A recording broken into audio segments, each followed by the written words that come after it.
नमस्कार साथियों, यह आज की हमारी गणमारा की सेकंड क्लास है। आपने हमारी पहली क्लास इससे पहले देखी होगी, ठीक है।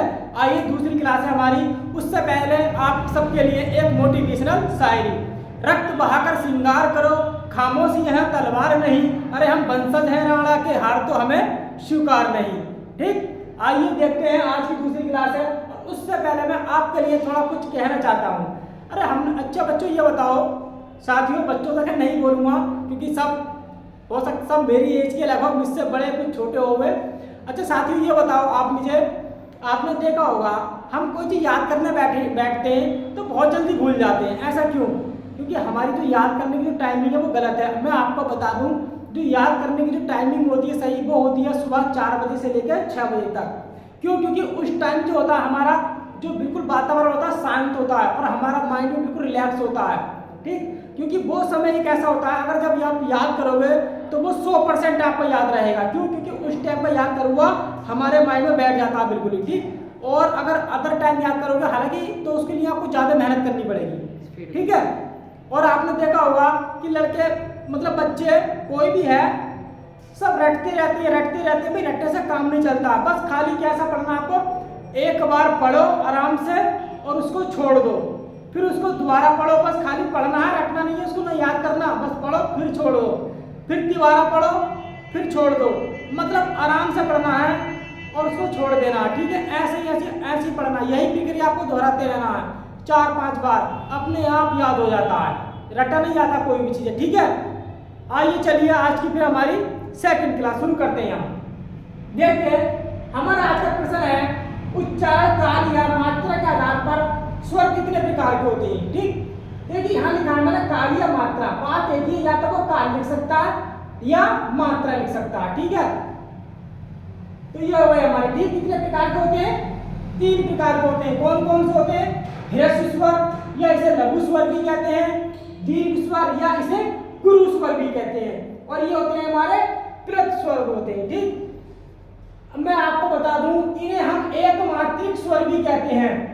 एक मात्रा पर आधारित होते हैं इसलिए इन्हें एक मात्रिक स्वर भी कहते हैं। ये 2 मात्राओं वाले होते हैं इसलिए इन्हें हम 2 मात्रिक स्वर भी कहते हैं। ठीक, ये 3 मात्राओं पर आधारित होते हैं। ठीक है, आइए देखते हैं जरा। देखिए इनके उच्चारण में सबसे अधिक समय लगता है। अधिक समय लगता है। ठीक, इनके उच्चारण में ह्रस्व स्वर से अधिक समय लगता है।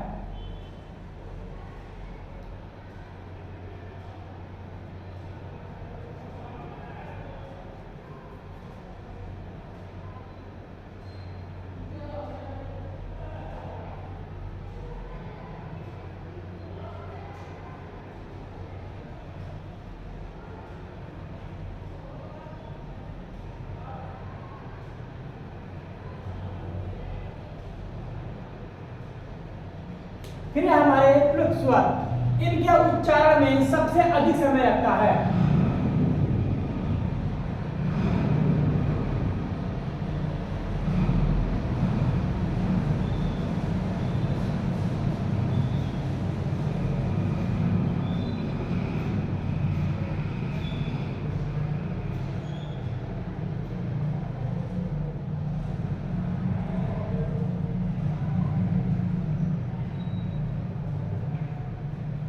आगे चलिए, नेक्स्ट लाइन है हमारी। इनके उच्चारण में एक मात्रा का बोध होता है। इनके उच्चारण में एक मात्रा का बोध होता है। बोध होता है। इनके उच्चारण में 2 मात्राओं का बोध होता है। किसके? दीर्घ स्वर या गुरु स्वर के। ठीक है, इनके उच्चारण में दो मात्राओं का बोध होता है। दो मात्राओं का बोध होता है। ठीक, इनके उच्चारण में तीन मात्राओं का बोध होता है।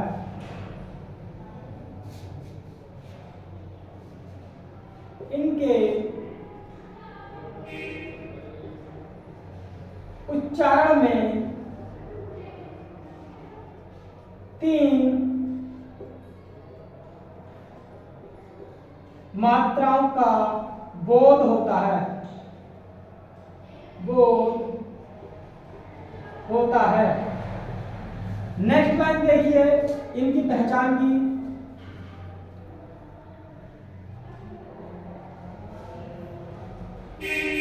इनकी संख्या 4 होती है। इनकी जो संख्या है वो कितनी होती है? 4 होती है मेरे साथियों। और इनकी संख्या कितनी होती है?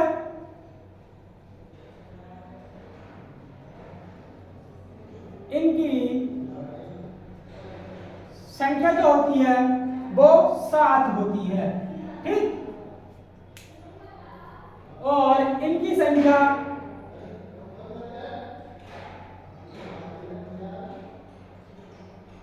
लिखो आप, इनकी संख्या कोई निश्चित नहीं होती। ठीक, या कह सकते हैं इनकी संख्या नहीं होती है।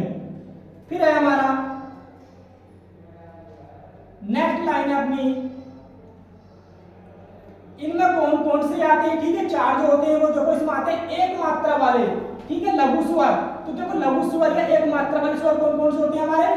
छोटा आ, छोटी ई, छोटा ऊ और रे से ऋषि। ठीक, ये तो हो गए हमारे ह्रस्व स्वर या लघु स्वर। फिर आते हैं दीर्घ स्वर या गुरु स्वर। ये होते हैं हमारे 7। कौन कौन से होते हैं? बड़ा आ, बड़ी ई, बड़ा ऊ, ए, ओ और औ। ठीक, और ये होते हैं हमारे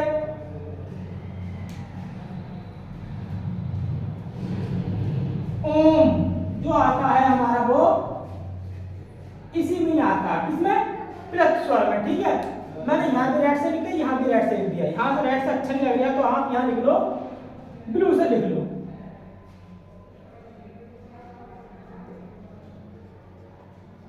ठीक है, अब दिखाई दे रहा होगा आपको गुस्सा।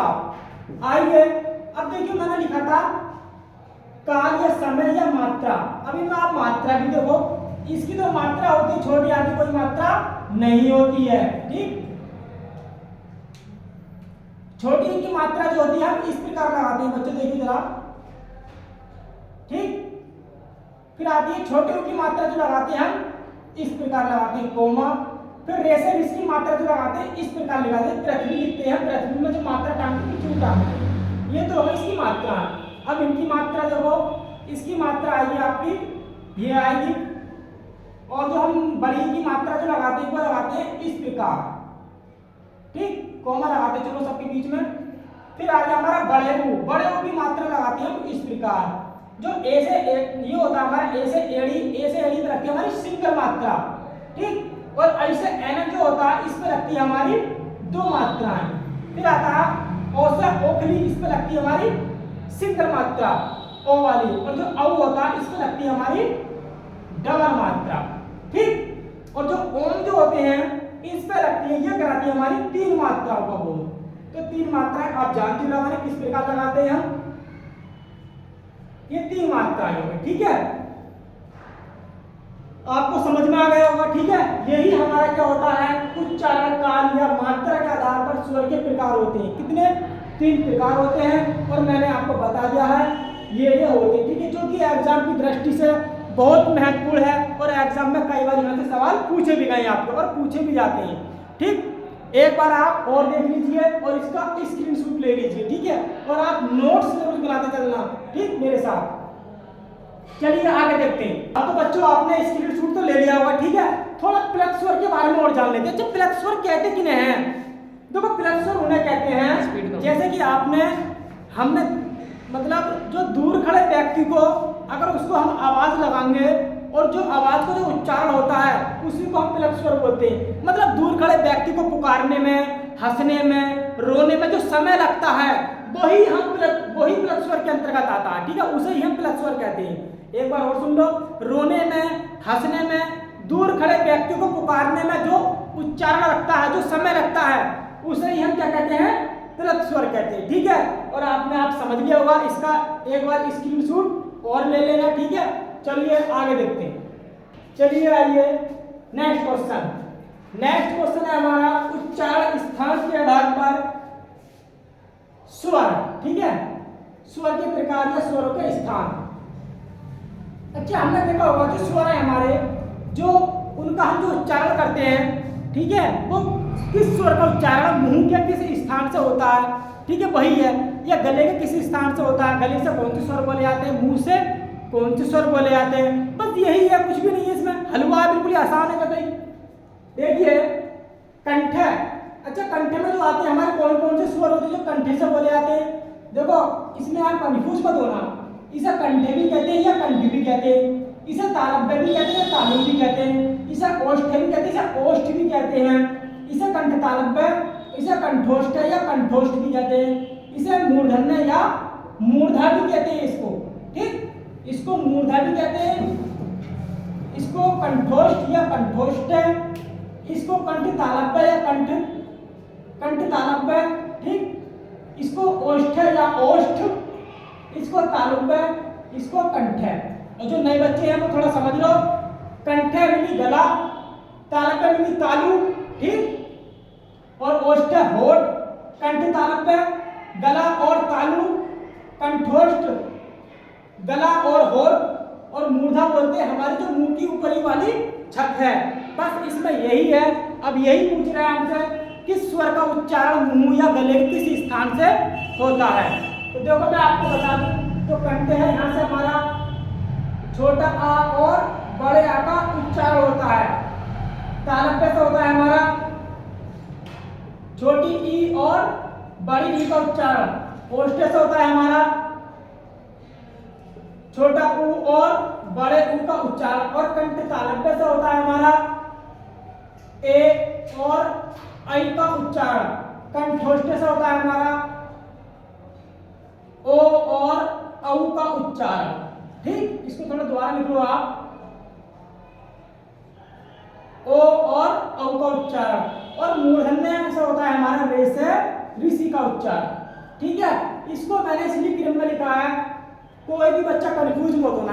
किसी किताब में या किताबों में या कहीं भी उन्होंने क्या कर रखा है, ये मैंने क्रम से अपनी तरफ से लिखे, ठीक, ताकि आपको याद करने में आसानी रहे। क्यों? क्योंकि मैंने स्वर जो है क्रम से लगाए हैं, ठीक है। और मैंने क्रम से लगाने के हिसाब से इनको मैंने स्थान इनके बदल दिए हैं। किसी किताब में कहीं कंठ लिख रहा है तो ओष्ठ लिख रहा है, फिर कंठोष्ठ लिख रहा है, ताकि आपको स्वर बस आपको ये याद करना है, बस इसको याद करना है और इसको क्रम से लगा देना है इनके आगे, ठीक है। बस यही करना। और एक ट्रिक और ऐसी याद करने की ये रही, ये जो ट्रिक है इसमें आपको देखो कट और ककमू, इसको याद कर लो। इसका मतलब क्या हो गया, कंठ है, ठीक। इसका मतलब क्या हो गया, तालुब्य। इसका मतलब क्या हो गया, ओष्ठ है। इसका मतलब क्या हो गया, कंठ तालुब्य। इसका मतलब क्या हो गया, कंठोष्ठ। इसका मतलब क्या हो गया, मूर्धा या मूर्धन्य। बस जैसे जैसे सबसे शुरुआत करी थी वैसे आप स्वर रखते चले जाओ। छोटा आ, बड़ा आ, छोटी ई, बड़ी ई, छोटा ऊ और बड़ा ऊ, ए और आई, ये हो गया हमारा ओ और औ, ये हो गया हमारा रे से रिस। बस इतना सा और कुछ भी नहीं है इसमें, ठीक है। अब आप इसका एक स्क्रीनशॉट ले लो आप, ठीक है। और चलिए आगे चलते हैं। चलिए बच्चों आइए नेक्स्ट क्वेश्चन है हमारा।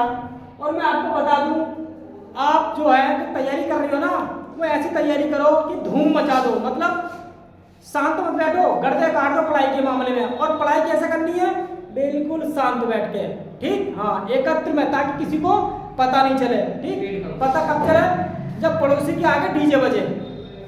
हाँ देखिए जरा, सबसे पहले हमारा है कंठे व्यंजन कौन से होते हैं, ठीक है। तो देखिए जो का वर्ग में आते हैं हमारे वो कंठे व्यंजन कराएंगे, ठीक, और जो चा वर्ग में आएंगे हमारे वो तालव्य कराएंगे, और जो टा वर्ग में आएंगे वो मूर्धन्य कराएंगे, और जो ता वर्ग में आएंगे वो दंत कराएंगे, और जो पा वर्ग में आएंगे वो ओष्ठ कराएंगे, या ओष्ठ या ओष्ठ है, ठीक। देखिए जरा, इसमें आते हैं हमारे का, थोड़ा बड़ा लिखो, ठीक है, थोड़ा छोटा समझ में नहीं आ रहा होगा, तो का, खा, गा, घा और ड़ा। इसमें आते हैं हमारे चा, छा, जा, झा और वा। इसमें आता है हमारे टा, ठा, डा, ढा और ड़ा। इसमें आता है हमारा ता, था, दा, धा, ना। इसमें आता है हमारा पा, फा, बा, ये भा है, भा और मा को मत आओ बच्चों, ठीक है। देखिए साथियों, अब सवाल ये बनता है किस प्रकार से क्वेश्चन पूछेगा। देखो आपसे पूछेगा निम्न में से कौन सा कंठे व्यंजन नहीं है, तो फिर वो क्या करेगा, तीन तो यहाँ से उठा लेगा, एक व्यंजन यहाँ से उठा लेगा, ठीक है, और जो व्यंजन यहाँ से उठा हुआ है तो यहाँ से उठाएगा, कहीं और से उठा लेगा, ठीक है। आपको ये बताना है कि निम्न में से कौन सा कंठे व्यंजन नहीं है, तो तीन इनमें से उठा लेगा, एक वो कहीं से बाहर से उठा लेगा, जो बाहर से उठा हुआ होगा, जो जिस विकल्प में रखा होगा उसी पे आपको टिक लगाना होगा। ये आपसे पूछेगा निम्न में से कौन सा कंठे व्यंजन है, तीन तो कोई दूसरे रख लेगा व्यंजन और एक रख लेगा कंठे वाला, और जो कंठे वाला होगा उसी पे आपको टिक लगाना होगा। इसी प्रकार से सब में यही करना है, ठीक है। मैं आगे चल के एक इसकी पूरी वो बनाऊंगा, बढ़िया वाली क्वेश्चन होगी, ठीक है। ये टॉपिक पूरा करने के बाद मैं बड़माला का एक वीडियो बनाऊंगा आपके लिए, ठीक है। चलिए आइए नेक्स्ट क्वेश्चन पर चलते हैं। अब आइए नेक्स्ट टॉपिक शुरू करते हैं, ठीक है। थोड़ा बाल संभाल लो जरा, क्योंकि बाल भी बहुत संभालने बहुत जरूरी होते हैं, ठीक है। चलिए देखिए जरा अग्र स्वर। अच्छे जो हमारे मैंने जो क्वेश्चन है हमारा जीव या जीभा, ठीक है, जीभा या जीभ की स्थिति के आधार पर स्वर के भेद, कितने भेद होते हैं बच्चों, इसके होते हैं तीन भेद। लिख लो आप यहाँ पर, कितने भेद होते हैं, तीन भेद होते हैं, ठीक है। आपसे ऐसे ही पूछ सकता है जीवा की स्थिति के आधार पर स्वर के कितने भेद होते हैं, तीन भेद होते हैं। कौन कौन से होते हैं, नंबर 1 अग्र स्वर, नंबर 2 मध्य स्वर और नंबर 3 पश्च स्वर, ठीक है। अब सवाल बनता अग्र स्वर में कौन कौन से स्वर आते हैं और मध्य में कौन कौन से आते हैं, और पश्च स्वर या बाद वाले या पीछे वाले स्वरों में कौन कौन से स्वर आते हैं। तो जो हमारे अग्र स्वर होते हैं वो होते हैं हमारे छोटी ई और बड़ी ई और ए और ऐसे ऐनक वाला, ठीक है, और इसमें आता हमारे एक रे से ऋषि। ये तो हो गए हमारे अग्र स्वर। जो हमारा मध्य स्वर होता है उसमें आता है हमारा छोटा आ, ठीक, ओनली, और जितने बचे हमारे वो आते हैं सब किसमें, पश्च स्वर में। तो कौन कौन से, एक तो हमारा छोटा आ, बड़ा आ, छोटा ऊ, बड़ा ऊ, ओ, औ, और इसमें एक ये भी आता है, ठीक है, इसको भी लिख देना, ठीक है। पूछ लेता कर लोग आपसे पूछ सकता है, तो इसको भी आप लिख लेना, ओ, ठीक है। ये हो गए हमारे जीव या जीवा की स्थिति के आधार पर स्वरों के भेद, तीन भेद होते हैं हमारे अग्र स्वर, मध्य स्वर और पश्च स्वर। ये बिल्कुल राइट है आपके, ठीक है, और इसको आप याद कर लेना और नोट्स बना लेना, इसका स्क्रीनशॉट लेना आपके एग्जाम की दृष्टि से बहुत इंपॉर्टेंट है, ठीक है। और थोड़ा एडजस्ट कर लेना इसको, ठीक है, जी भी बनाई है मैंने ये। आइए देखिए नेक्स्ट क्वेश्चन है हमारा, जीवा की ऊंचाई या मुख्य खुलने के आधार पर स्वरों के भेद, ठीक है। कितने भेद होते हैं? 4 भेद होते हैं। कौन कौन से होते हैं? एक तो विभ्रत स्वर, अर्धविभ्रत स्वर, समृत स्वर और अर्धसमृत स्वर, ठीक। थोड़ा ध्यान से देखना, फोकस बोर्ड पे होना चाहिए, किंतु परंतु कुछ नहीं, क्योंकि हमें पेपर की खोपड़ी में छेद करना, छेद नहीं करना, पेपर की खोपड़ी फोड़नी है, ठीक है। अगर पेपर की खोपड़ी फोड़नी है तो मेहनत तो करनी पड़ेगी, पापड़ बेलने पड़ेंगे, ठीक है। टाइम पास करने से काम नहीं चलेगा, ठीक है। देखिए जरा विभ्रत स्वर, इसके उच्चारण में मुंह सर्वाधिक खुलता है, उसे हम विभ्रत स्वर कहते हैं। फॉर एग्जांपल बड़ा। अब देखो सवाल दो बन रहे हैं यहाँ से, एक तो जिसके उच्चारण में मुंह सर्वाधिक खुलता है उसे विभ्रत स्वर कहते हैं, और जिसके उच्चारण में मुंह सबसे कम खुलता है उसे हम समृत स्वर कहते हैं। ध्यान रखना, सबसे कम समृत स्वर में खुलता है और सर्वाधिक विभ्रत स्वर में। अब बोलोगे सर इसमें क्या होता?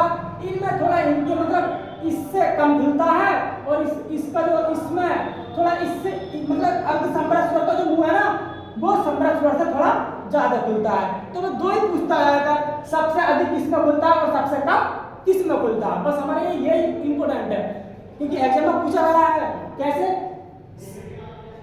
निम्न में से किसके उच्चारण में मुंह सर्वाधिक खुलता है? तो पूछता है विभ्रत स्वर, अर्धविभ्रत स्वर, समृत स्वर या अर्धसमृत स्वर। इस प्रकार से क्वेश्चन पूछ सकता है, ठीक है। जो कि एग्जाम की दृष्टि से बहुत महत्वपूर्ण है। स्क्रीनशॉट ले लीजिए और एक नोट्स बना लीजिए, हंसते रहिए, मुस्कुराते रहिए और पढ़ते रहिए, ठीक है।